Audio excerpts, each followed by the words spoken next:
মালাকুল মউত আল্লাহকে প্রশ্ন করছিলেন, দায়িত্ব তো দিছেন, পুরা করতে হবে, কোনো দ্বিমত নাই। কিন্তু মনে ভাবে মানুষ সারাদিন আমার নামের চর্চা করবে, খালি বলবে এই লোকটার কোনো কাজ নাই, শুধু সারাদিন গাজীপুরে ঘুরতে থাকে, যাকে মনে চায় তাকে উঠায় নিতে থাকে, সারাদিন আমার আলোচনা করবে, মানুষের মুখে মুখে থাকবে।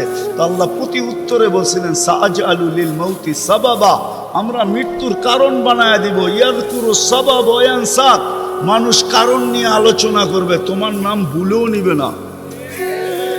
এখন নাম নিতেছে ডেঙ্গু, কয়েকদিন আগে নাম নিছে করোনা, কখনো নাম নেয় স্ট্রোক করছে, কখনো নাম নেয় এটা সেটা, ঠিক না?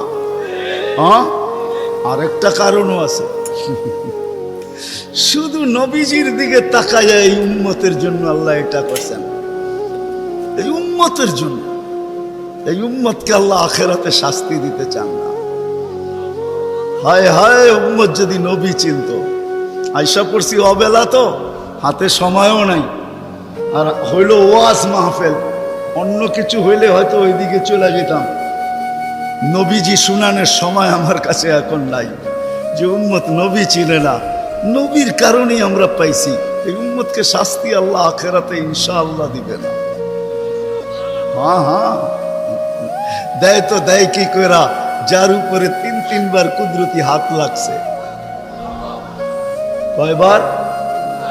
সৃষ্টি লগ্নে একবার, বাছাই পর্বে একবার। আমরা বাছাইকৃত উম্মত। হুয়াজতাবাকুম, জাহিদ, শুধু শুধু বলেন নাই, জাহিদু ফিল্লাহি হাক্কা জিহাদি। উম্মতে মুহাম্মাদি, আমাকে পাওয়ার জন্য যতটুকু শক্তি আছে সব লাগায় দে না, তোমাদের সেজদার জায়গা দিয়া নূর ফুটা বাহির।